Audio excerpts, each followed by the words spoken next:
Oi, gente, sou eu de novo aqui para compartilhar um pensamento. Eu fico aqui no Observatório do Mundo Digital,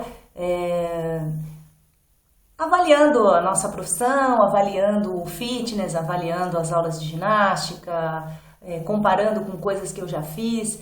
Então, eu vou compartilhar meu pensamento com vocês hoje, contando um pouco de uma história. Em 1988, foi a primeira vez que eu fui para os Estados Unidos para ir para uma feira de fitness. Nem existia muito isso, esses congressos, convenções, eram pequenos, poucos. Então a gente foi para a maior feira, que é a IDEA, ainda é uma grande feira internacional, congressos e cursos.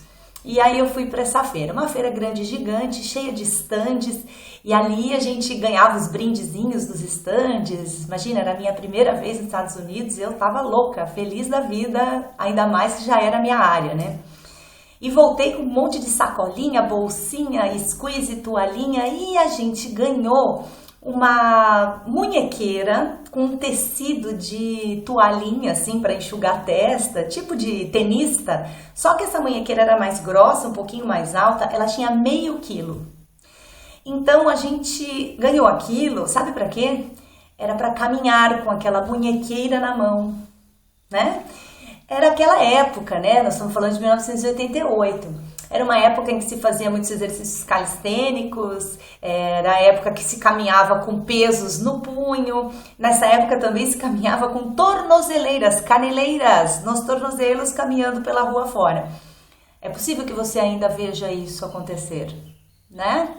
Eu vi recentemente isso acontecer. A gente fez muita coisa errada, sabe?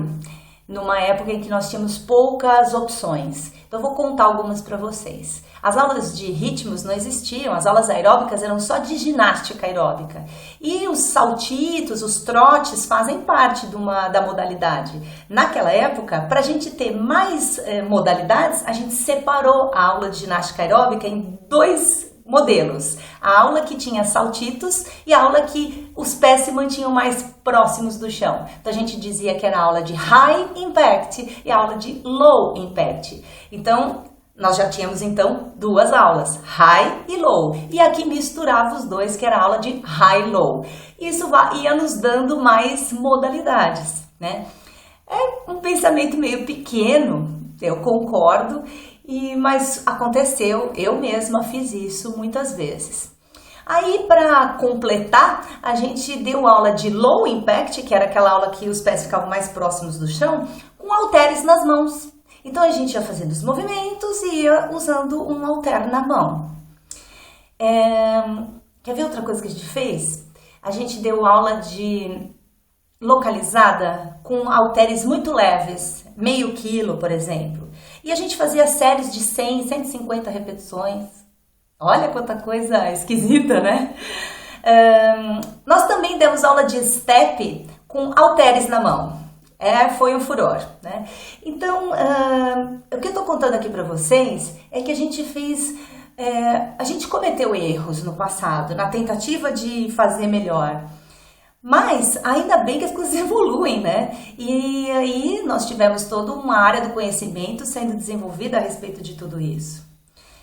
E descobrimos que tudo isso não levava a nada, né? Pelo contrário, trazia mais malefícios do que benefícios, embora aparentemente maquiado pudesse ser interessante.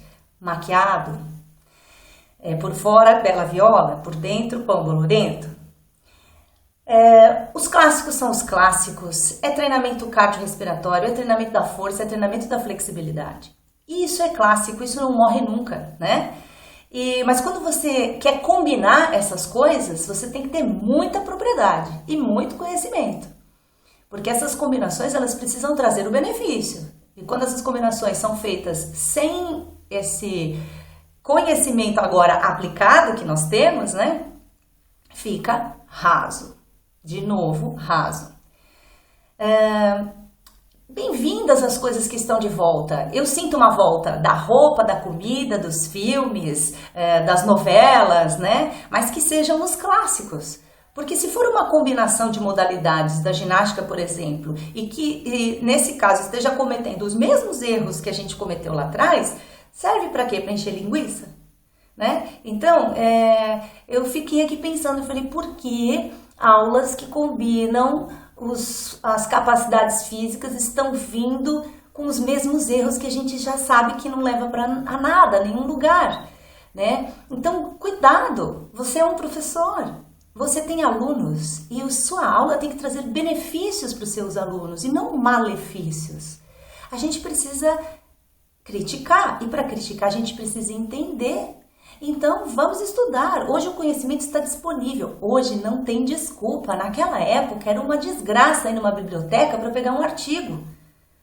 Hoje não é assim. Hoje é muito fácil. Está disponível o conhecimento. Então, o meu pensamento aqui que estou compartilhando com vocês é isso. As pessoas poderiam estar estudando mais para poder criticar mais, para poder aprimorar suas qualidades, para que as suas aulas pudessem realmente oferecer aquilo que deve ser oferecido e não aquilo que a mídia prega, ou porque as pessoas querem ter muito mais aulas para ter um leque incrível de nomes diferentes de aula e que na verdade não levam a nada.